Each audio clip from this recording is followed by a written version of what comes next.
I was once a huge fan of Nickelodeon. I mean, specifically the show SpongeBob SquarePants, but you get the point. So, we all know that Steven Hillenburg died in 2018. Yeah, I was in tears. So, in honor of him, I decided to buy every SpongeBob DVD available. Luckily, they were half price, so I took the chance to get them. I'm talking about every single DVD. So, a couple of days later, I was out for a jog to exercise, and then I found this random homeless guy. He was selling several SpongeBob DVDs that the SpongeBob team used to test their skills. I told him, "How much are they? And where did you get them?" He said all of them cost $1 each, and he got it after supposedly quitting his job as a Nickelodeon worker. I had never seen this man before. But then he said he quit before the SpongeBob team even started producing the episodes. Still, that sounded pretty fishy, but I gave him that buck anyways. So yeah, I went back to my house, and I put the DVD into my DVD player Philco PH136, but the first thing I saw was the old Nickelodeon fish floating around. I was back in memory lane. But then I noticed something. The fish's eyes were bloodshot, and the fish itself was red. What the hell is this low-quality Photoshop? I thought to myself. I didn't care about it. I mean, anyone could paint a fish red with Photoshop. The menu screen was just a stretched out image of a smiling SpongeBob with a title called Sponge_Lost.mp4. I clicked on it. The first thing I saw was the intro. It was fine. But the title card was rather weird. The background was gray, and there was a red pentagram in the center. The title of the episode was called Lies. During the title card, there was this odd, distorted music that was playing in the background. After that, the episode began. SpongeBob was eating some Culpo cereal. "Well, Gary, I'm heading to work. See you later, Gare Bear."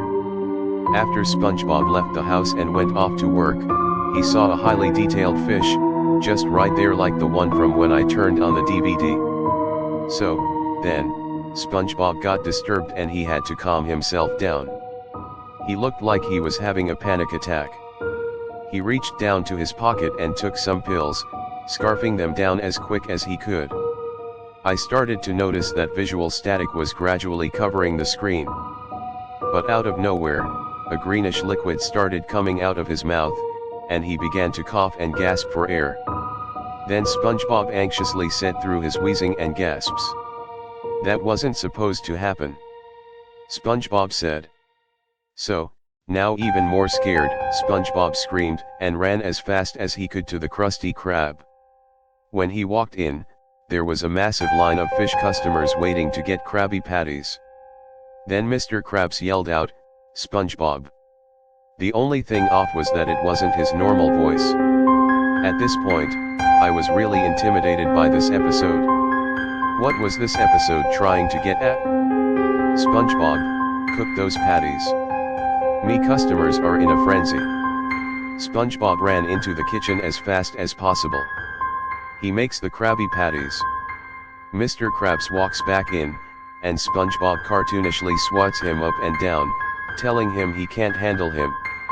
And well, this is where the episode goes entirely downhill. As the loop of SpongeBob flipping patties continued, a metal door started shaking. A bit later, there were screams. I started to shake in my seat. I heard these sounds before. Then, SpongeBob just stopped cooking altogether and just stared into nothingness. The screams persisted. The room got darker, and the screams started to get louder and more unbearable. The kitchen caught on fire and then finally, it all broke off. SpongeBob stared at the viewer with a soulless thousand-yard stare.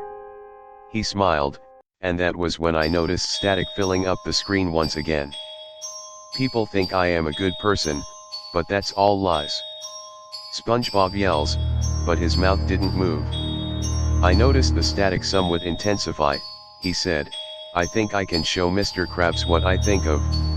It cut back to him making Krabby Patties. Except this time, he wasn't smiling. Instead, he just was staring blankly at nothing. Then all of a sudden, he threw a Krabby Patty at Squidward, making him yelp in shock.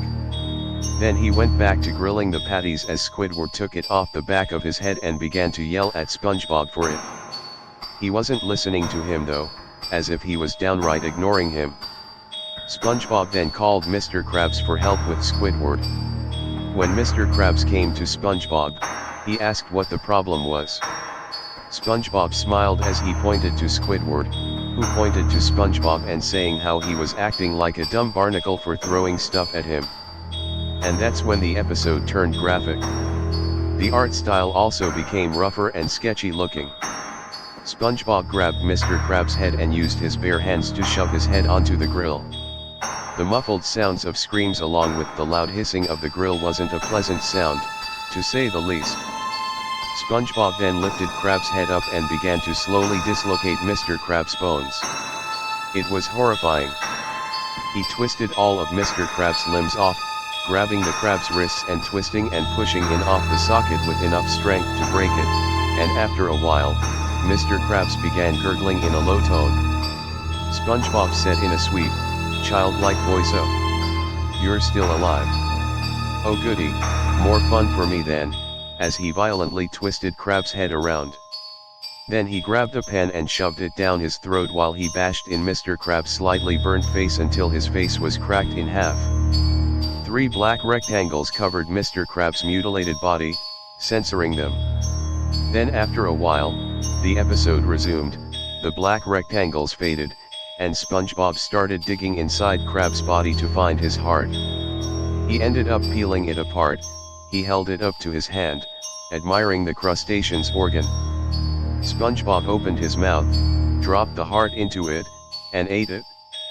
SpongeBob started violently jumping on his body while laughing maniacally. And finally, after all that, SpongeBob peeled off the rest of his flesh so he could see the remains of his internal organs. They weren't as detailed as the heart, but it was just as unsightly to look at. He stomped on them until all that the organs were was a pool of liquids and specks of insides. He finally stopped. SpongeBob started chuckling and soaked in a blue liquid, most likely Mr. Krabs' blood, that was splattered onto him. Then he realized he could kill another individual Squidward.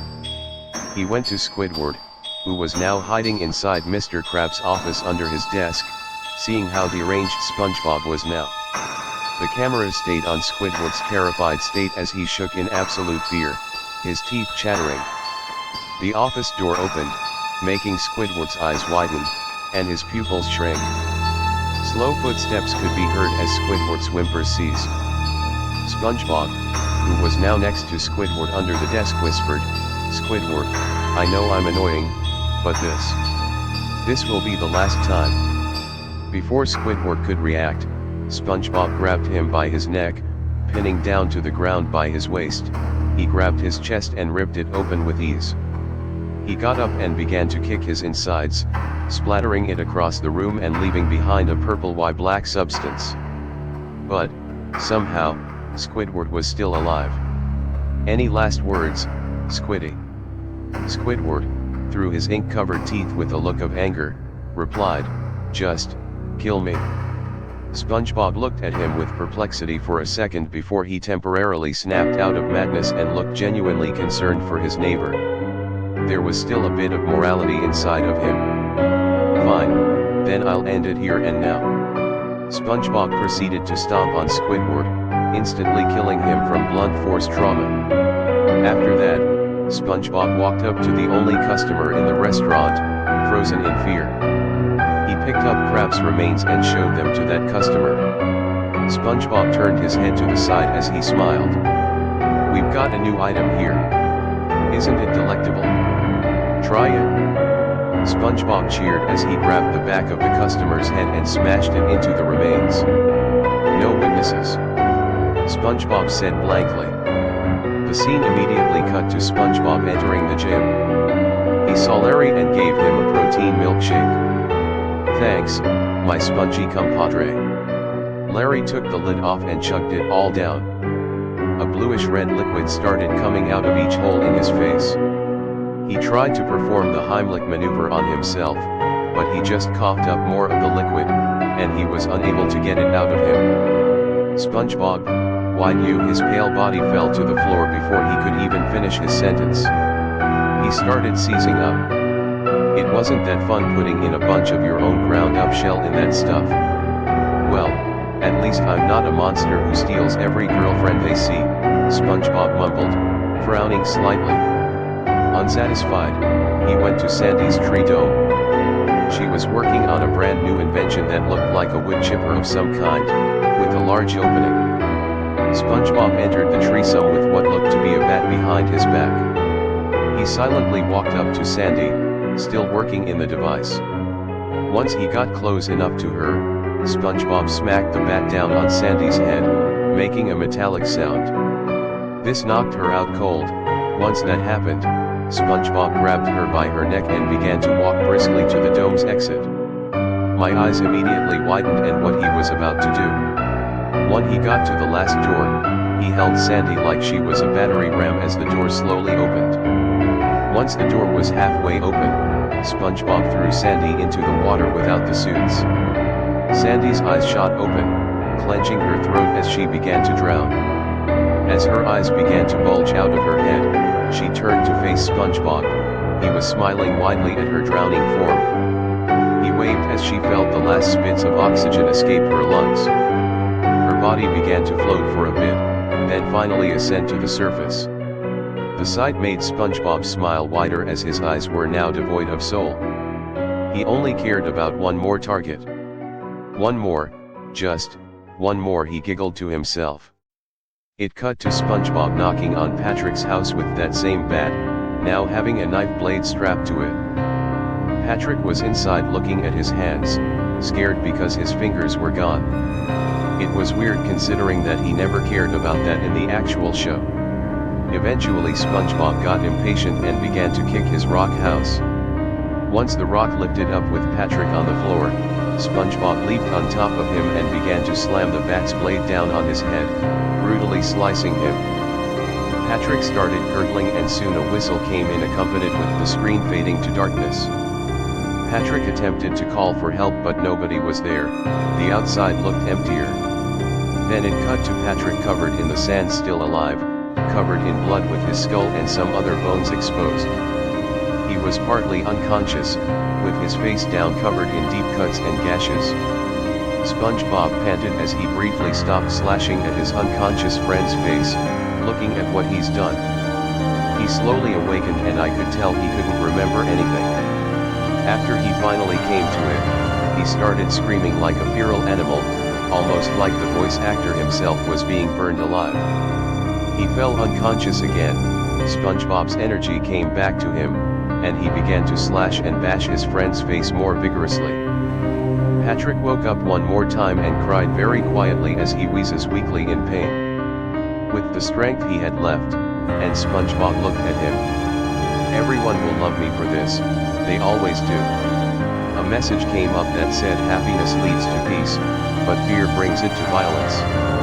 The scene then cut to SpongeBob's house.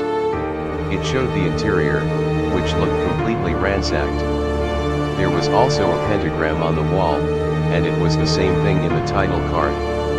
The next room had Gary in it. He survived. The room after that room showed a pixelated pile under a lamplight. I had a hard time distinguishing what it was, but it was most likely why none of the fish residents were around. SpongeBob was lying in bed with a knife in one hand and a face covered in blood.